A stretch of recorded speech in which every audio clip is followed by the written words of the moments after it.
गृहनिर्माण सहकारी संस्था ही लातूरला 1983 साली स्थापन झाली आणि 84 पासून 85 पासून 90 पर्यंत सर्व सभासदांना प्लॉट देतो म्हणून रक्कम घेतली आणि प्लॉटची रक्कम म्हणून विकत प्लॉट दिले आणि तो प्लॉट आज पावेतो दिला नाही आणि ह्याची फार मोठी धनदाडग्याची शक्ती आहे आणि त्या शक्तीला सरकारने आम्हाला सहकार्य करून त्यांच्यावर गुन्हे दाखल करण्यात यावे आणि आम्हाला सर्वांना न्याय मिळवून द्यावा ही आमची मागणी आहे। संस्थेचा एक सभासद आहे, म्हणजे माझे वडिलोपार्जित सभासद आहेत।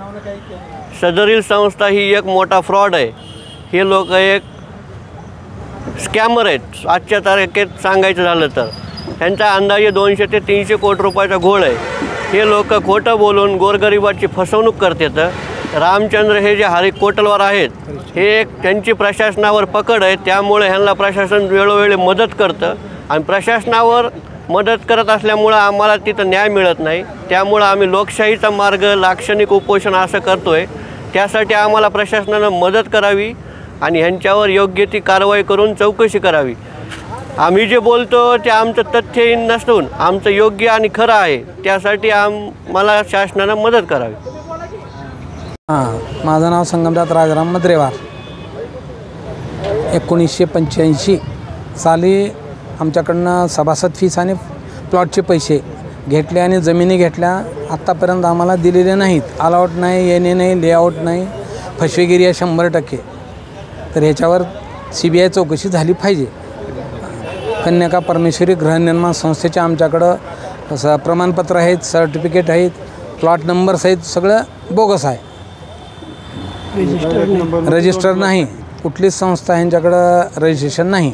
विचारा गेल्या परत आम्हाला तरी काहीतरी एवढं लपूट सांगून सनी हाकलून दिले। 323 लोक। त्यांची किती पेमेंट घेतलं होतं तुमचं? हां, ते पेमेंट की काय त्या काळाच्या हिशोबाने घेतले। पावत्या आहेत, पैशाच्या पावत्या आहेत, सभासद फीसच्या पावत्या आहेत, प्रमाणपत्र दिल्यात, प्लॉट नंबर दिल्यात, सगळं बोगस आहे। किती होतं तरी त्या काळात? त्या काळामध्ये 1100। आज 1100 म्हणलं तर त्याची परवड वाटत नाही लोकांना। आमचं म्हणणं आहे किंवा 55 एकर घेतली। आज तारीखला विमानतळाच्या आलेल्या पैशातून 218 एकर जमीन झालेली आहे त्यांच्याकडं। आमच्या पैशावरच पूर्ण शेती घेतलेत 5 गावला: अक्करवाई, भोयरा, चाटा, मुरुडाकोला, हरंगुळ।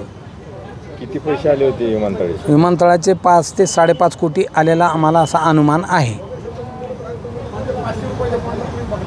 पुढची काय मागणी आहे?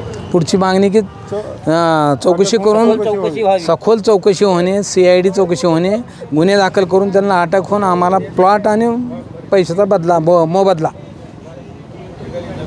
कुठंही रजिस्ट्रेशन नाही, संस्था ही बोगस आहे, परंतु विनाकारण ही शेजाऱ्या पाजाऱ्याला पूर्ण त्रास देतात आणि खोट्या पाट्या लावून खोटे गुन्हे दाखल करून प्रॉपर्टी हाणण्याचा प्रयत्न करतात।